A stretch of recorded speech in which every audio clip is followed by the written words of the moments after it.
টুকাই বাড়িতে চলে যাওয়ার পর তাদের চ্যালেঞ্জ শুরু হয়ে গেল। কিন্তু বাপন কিছুতেই মৌকে না দেখে থাকতে পারছিল না। তাই সে বারবার মৌ যে ঘরে ছিল সেই ঘরের দরজার সামনে এসে উঁকি দিয়ে দেখছিল মৌ কি করছে। মৌ, ওই মৌ, তুমি কি করছো ঘরে বসে বসে? আমার না আর ভালো লাগছে না, তোমাকে দেখতে খুব ইচ্ছে করছে।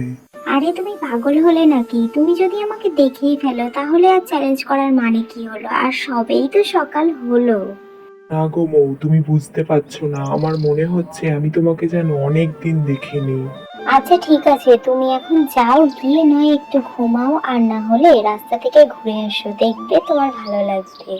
ঠিক আছে, তুমি যখন বলছো তাহলে আমি একটু ঘুমানোরই চেষ্টা করি, দেখি ঘুম আসে নাকি। হ্যাঁ, তুমি গিয়ে একটু ঘুমাও, দেখবে তোমার মনটা ভালো লাগবে।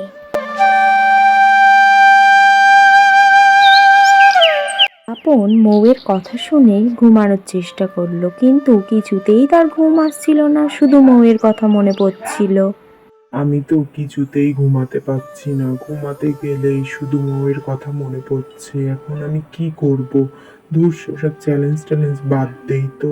এই কথা বলে সে মৌয়ের খোঁজ করতে আবার ঘর থেকে বেরিয়ে গেল।